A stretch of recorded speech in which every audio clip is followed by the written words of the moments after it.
오늘 말씀의 제목을 한번 따라 하시겠습니다. 너희 안에 이 마음을 품어라. 너희 안에 이 마음을 품어라.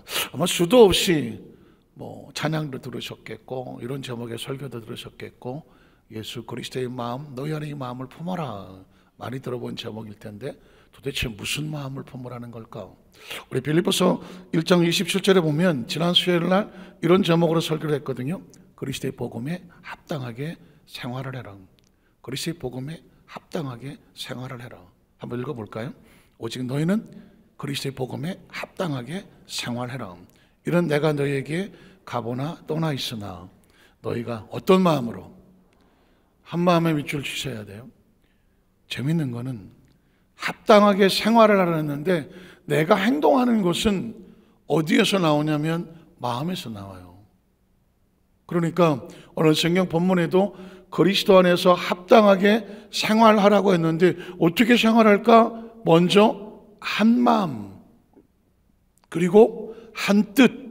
마음과 뜻은 마음, 뜻, 생각 다 같은 얘기죠.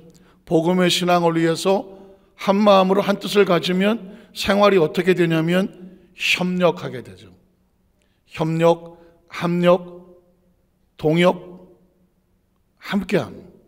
이 모든 것은 마음이 하나가 돼야 몸도 같이 손을 잡고 동역이 하게 돼요. 마음이 따로따로 있으면 합력이 될까요? 안 될까요? 합력이 안 돼요. 그래서 오늘 우리에게 아주 중요한 것은 그리스도인으로서 마땅히 복음에 합당하게 생활해야 되는데, 복음에 맞는 생활이란 뭐냐? 한 마음을 먼저 가져야 돼. 한 뜻을 가져야 돼. 누구와?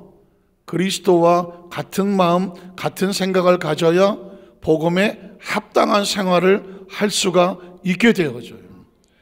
우리가 깨끗하게 살려면 뭐가 먼저 깨끗해야 돼요? 마음이 깨끗해져야 돼요. 문신 이렇게 하고 있는 사람들이 가끔씩 팔뚝에다 착하게 살자, 문신을 하고 착하게 살자 이러고 다녀요. 착하게 살자고 문신을 한다고 착하게 살아져요? 뭐가 바뀌어야 돼요? 마음이 바뀌어야 돼요. 마음이, 내가 이렇게 살면 안 되겠구나. 마음이 변화가 돼야 생활이 변화가 되고 삶이 변화가 되는 거예요. 예수를 믿고 나면 우리가 착하게 살자 써붙이고 다니는 게 아니라 마음이 변화되어지는데, 그 마음은 어떻게 변화가 되느냐면 그리스도와 함께하는 그런 마음이에요. 그래야 그리스도의 마음을 알아야 우리가 복음에 합당한 생활을 하는 거죠. 그래서 복음의 신앙에서 협력을 하고, 또 그 마음이 이제 우리 마음속에 어떻게 나타날까? 성경은 이제 마음을 같이 해라, 이 마음을 품어라. 첫 번째, 마음을 같이 하여 한 마음을 품으라고 2장에도 똑같이 나옵니다. 빌립보서 2장 1절을 보면, 그러므로 그리스도 안에서, 제가 이제 바울 신학, 신학적인 얘기도 조금 하게 되겠는데요. 바울의 서신이 13권, 히브리서까지 14권, 이 서신 속에서 중요한 키워드가 뭐냐면, 제가 여러 번 말씀드렸죠. 헬라어로는 엔 크리스토스, 영어로 인 크라이스트, 한국말로 그리스도 안에서, 예수 안에서. 한번 따라하세요. 그리스도 안에서, 주님 안에서, 주 안에서. 이 이야기는 뭐냐면 우리의 항상 위치를 말하는 거예요. 위치 추적을 말하는 거예요. 나는 지금 어디 서 있나? 한번 따라하시죠. 나는 지금 어디 서 있나? 누구와 함께 있나? 어느 방향으로 가고 있나? 무엇을 생각하나? 무엇을 중심으로 말을 하고 있나? 무엇을 보고 쫓아가고 있나? 먹고 마시든지 주님의 영광을 위해서 하라는 건 위치 추정을 하는 거거든요. 그래서 바울은 항상 뭘 하든지 주 안에서, in Christos, in Christ, 그리스도 안에서, 그래서 예수 안에서, 그래서 예수 안에는 결코 정죄함이 없느니 내가 너에게 말하는 주 안에서 기뻐하라. 항상 주 안에서. 우리가 누구인지 세상과 구별된 존재. 그래서 그리스도 안에 무슨 권면이든지, 사랑의 무슨 위로든지, 성령의 무슨 교제든지, 긍휼이나 자비가, 이 모든 것이 있거든 어떻게 하라고? 중요한 것은 아무리 화려한 좋은 단어를 다 쓰고 뭐 한다고 할지라도 진짜 전제 조건은 뭐냐면 뭘 같이 해라? 마음을 같이 해야 돼. 여기다 밑줄을 치셔야 돼요. 너희 안에 이 마음을 품으라 그랬으니 이 마음의 아주 핵심 뭐냐면 그리스도 예수 안에서 서로 공동체는 마음이 같아야 돼요. 마음이 같아야 돼요.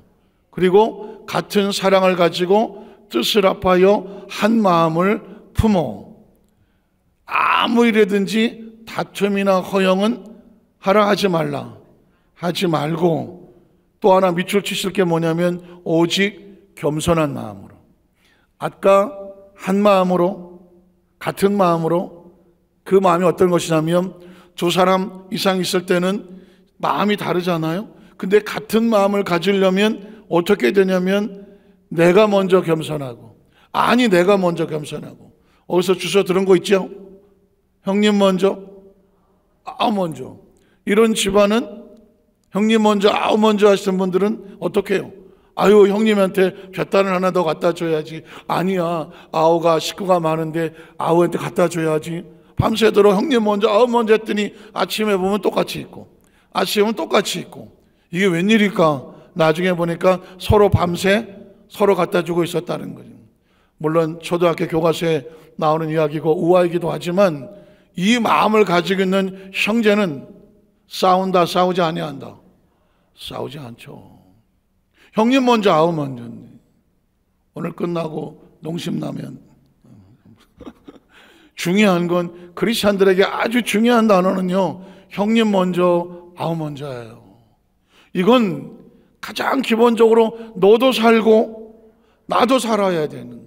만에 하나 다른 집안에 형님 아우가 있는데 아 형은 말이야 참 재산도 많이 모는데 아이 좀 내가 더 가져. 이제 밤에 몰라가서 형님 낯가리를 2개 훔쳐다가 여기다가 딱 갖다 놨는데 형이 생각하기를 저 자식이 그냥 일하는데 별로 뭐 도와주지도 않고 지가 먼저 똑같이 가져.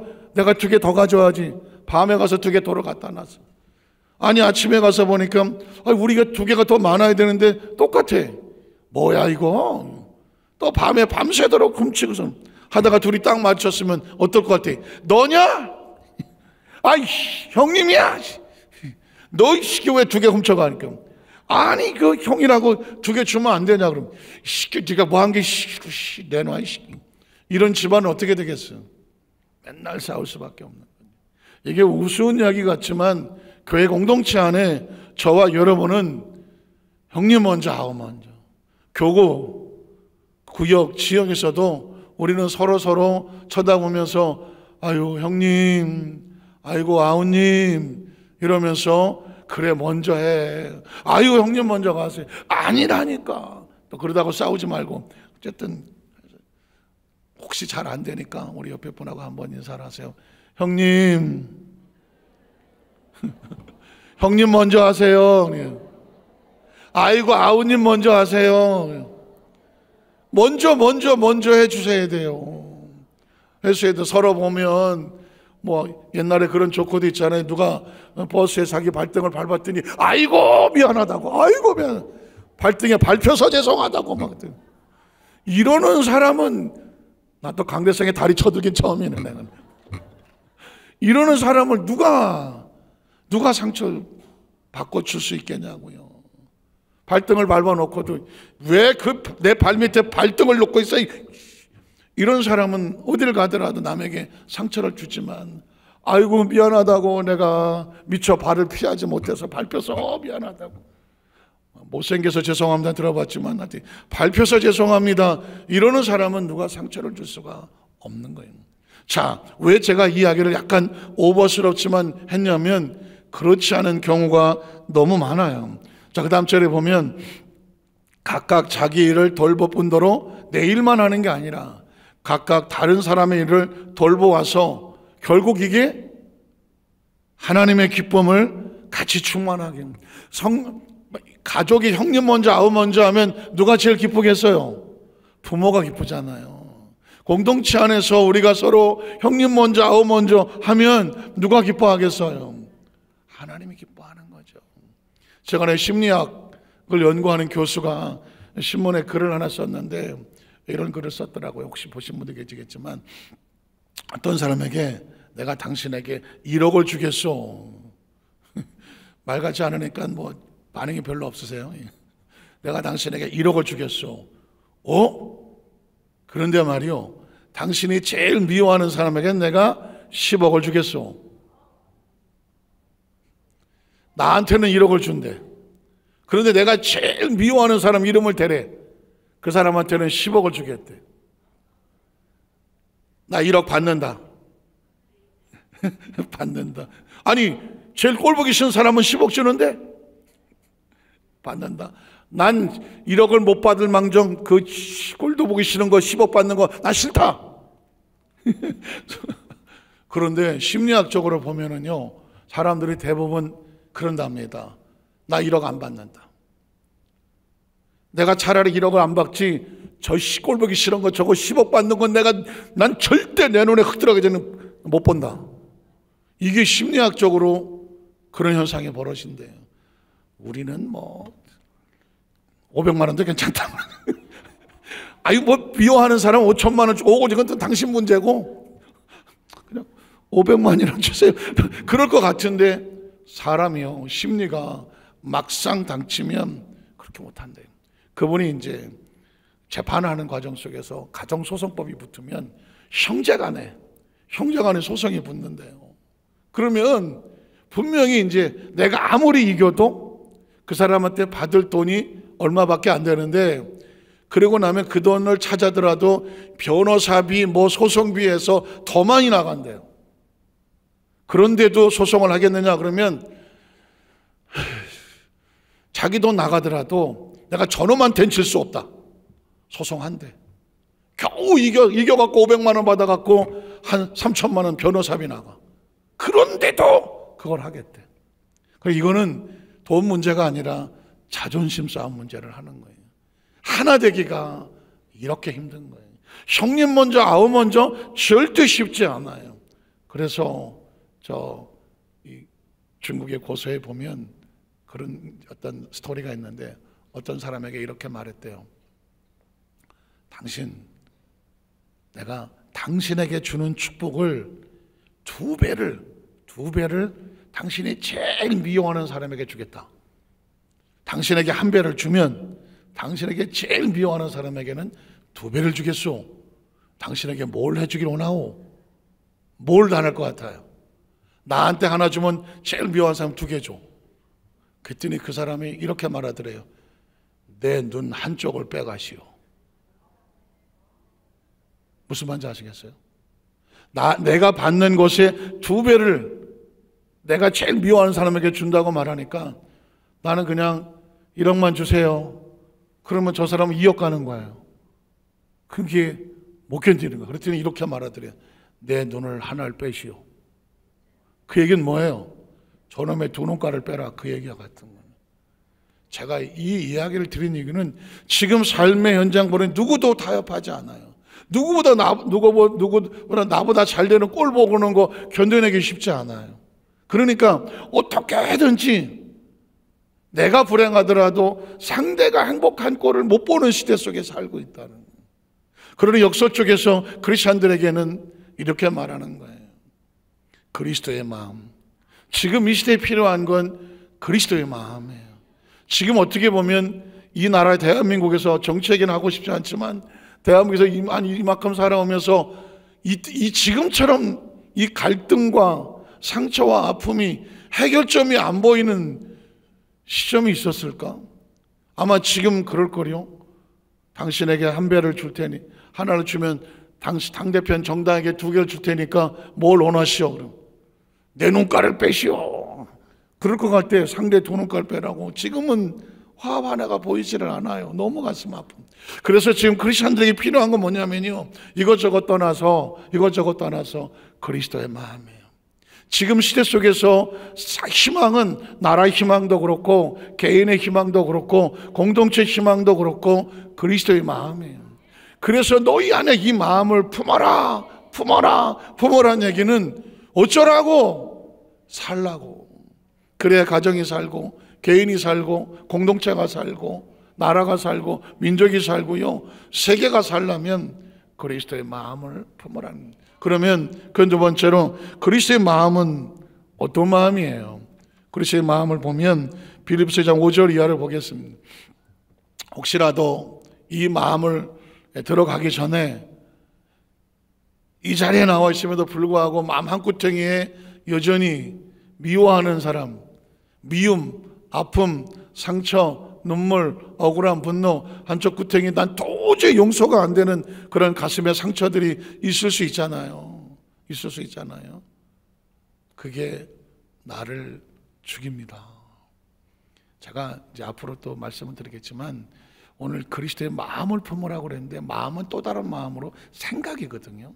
인간의 모든 삶은요, 생각이 결정해요. 제가 최근에 묵상하고 있는 하나의 이제 생각하고 있는 것 중에 하나가 뭐냐면 하나님 우리에게 인간은 주신 많은 것 중에 가장 최고의 축복은 뭐냐? 생각할 수 있는 거예요. 생각. 다시 말해 생각의 방향을 결정할 수 있는 거예요. 방향을. 다른 거는 생각의 방향에 부순물로 나오는 거예요. 아까 제가 그랬어요. 깨끗하려면 제일 먼저 어디가 깨끗해야 되느냐?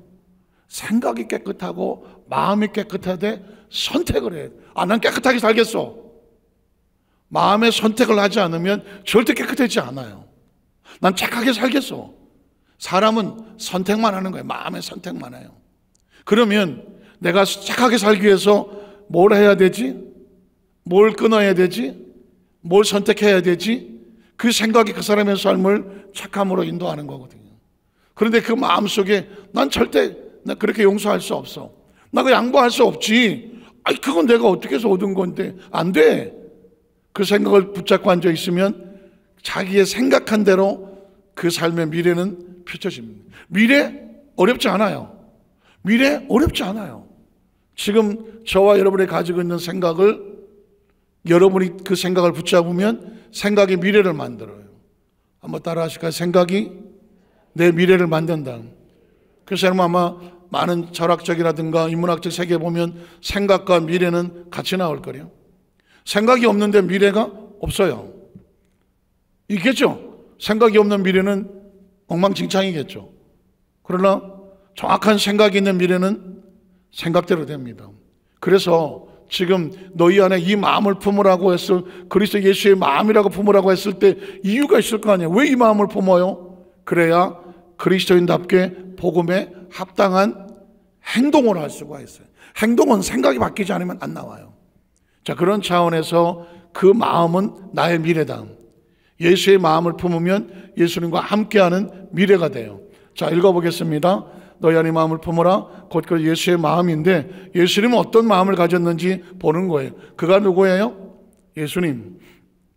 근본 하나님의 본체시나 성부, 성자, 성령 예수 그리스도의 위치를 말하는 거예요.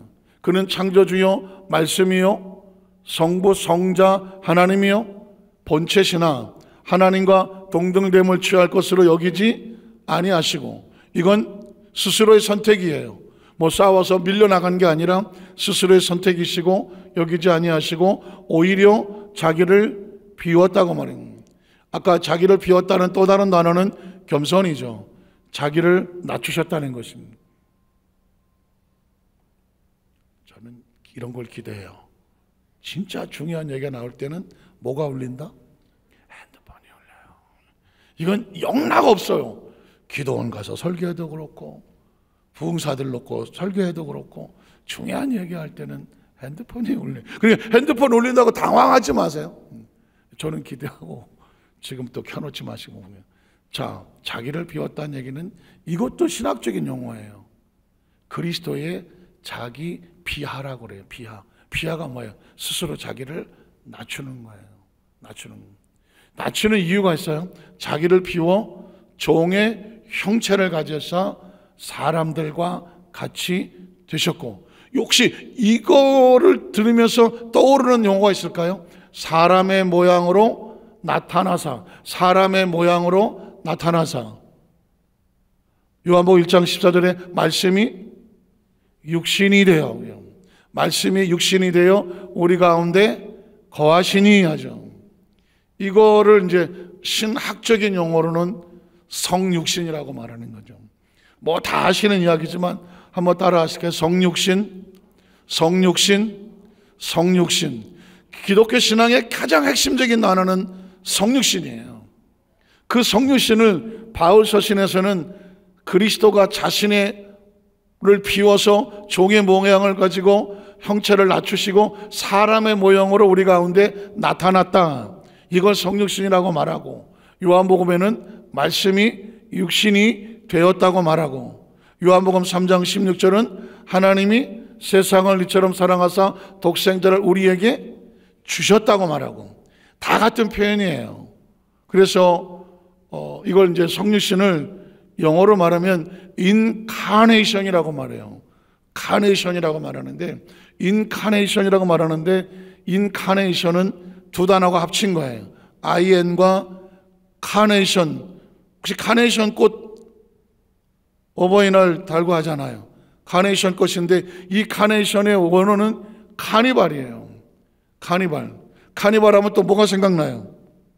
자동차가 생각이 나잖아요. 카니발이요. 카니발의 뜻을 혹시 아실까요? 카니발의 뜻은 사육제라고 하는 축제 이름이에요. 사육제. 사육제는 어떻게 하냐면 동물의 가면을 쓰고 뭐 서양에서 이렇게 축제를 하는 그런 모양이에요. 그런데 그 사육제라고 하는 것은 마치 인간이 동물의 모양을 쓰고 하는 것처럼, 인간이 동물의 육신을 입은 것처럼 가면을 쓰고 하거든요. 그런데 그 카니발이라고 하는 사육제는 육체적이라는 의미를 가지고 있어요. 육체적. 그러니까 인카네이션은 뭐냐면 육체 안에 들어왔다. 누가 들어왔어요? 하나님의 아들 예수 그리스도가 육체 안에 들어왔어요. 이걸 이제 성경 여기 빌립보에서는 그리스도가 자기를 비워 종의 형상을 입고 사람의 모양으로 우리 가운데 나타났다. 그리고 말씀이, 요한복음 1장에 말씀이 천지를 창조했고 말씀이 아니고는 창조되지 아니한 것이 하나도 없다. 그 안에 생명이 있었다. 그 안에 참빛이 있었다. 그가 자기 땅에 오매 자기 백성이 영접하지 아니하더니 그 이름을 영접하는 자마다 하나님의 자녀가 되는 권세를 주셨다. 예수님이 왜 성육신 하셨느냐? 왜 인카네이션 했느냐? 왜 자기를 비워 사람의 몸으로 나타내셨느냐? 자기를 낮추시고 죽기까지 복종하셨느냐? 그를 믿는 자마다 하나님의 뭐가 되는, 자녀가 되는 권세를 회복하고 되찾으라고 구원자로 오신 것입니다. 그래서 우리를 구원하기 위해서 자신을 종의 모형으로 낮추셨기 때문에 십자가에서 죽으셨다고 말했습니다. 이게 사실 굉장히 중요하거든요. 제가 이 본문과 상관없이 조금 더 설명을 할게요. 왜 우리가 구원을 받아야 되나? 제가 여러분 뭐 강의했던 적도 있는데, 사실은 인간은 자기가 어떤 존재인지를 잘 몰라요. 마치 아인슈타인이 그랬던가요? 인간의 뇌는 만약에 100을 가지고 있으면, 100이라는 능력을 가지고 있으면 평생 쓰는 게, 또 핸드폰 올리는 거 아니에요? 평생 쓰는 게 뭐 0.5, 1, 2, 아주 10%, 20% 쓰면 최고 천재다, 이런 얘기를 하잖아요. 인간이 100%의 능력을 가지고 있는 뇌의 머리를 다 쓰면은요, 어마어마한 능력이 나온다는 거예요. 아인슈타인도 불과 10%도 못 썼다는 거예요. 그 머리 좋다는 사람도. 사실은 인간이 자기가 가지고 있는 능력이 어느 정도인지를 인간이 모릅니다. 인간은 존재적으로 아담과 하와가 태어났을 때, 창조되었을 때 죽음이란 단어가 있었을까요? 없었을까요? 없어요. 인간은 죽도록 만들어진 존재가 아니라는 거예요. 그 죄를 짓고 난 이후에도 무두셀라 이런 사람은 900살대를 살았어요.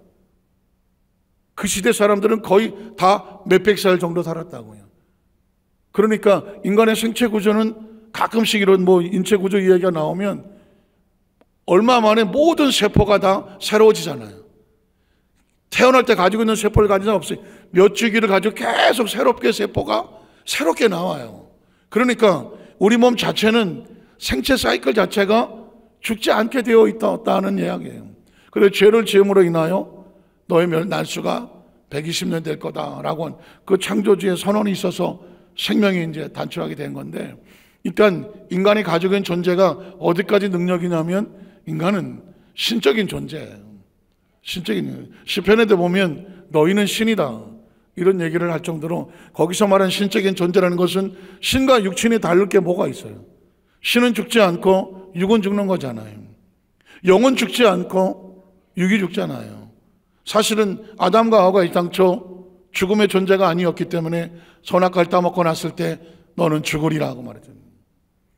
죽지 않을 존재니까 죽으리라고 말했지, 죽을 사람한테 너는 죽는다, 죽을 사람한테 죽는다고 얘기를 했겠어요? 저주가 그렇게 무서운 것이죠. 근데 그럴 수밖에 없는 게, 하나님이 사람이 흙으로 지어놓고 그 영은 어디서부터 나왔어요?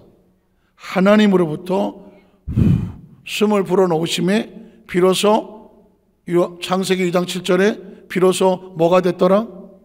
생명이 됐더라. 굉장히 중요한 단어입니다. 생명이 됐더라 영어 성경이면 living spirit이죠. 영입니다. 영적인 존재예요. 영적인 존재가 아니고서야 하나님을 알 수가 없어요. 영은 영으로만 알아요. 그러니까 세상에 예수를 믿지 않아서 영이 죽어 있는 존재들은 예수를 알려야 알 수가 없는 거예요. 제가 이 이야기를 드리는 이유는 시간 되면 끊을게요.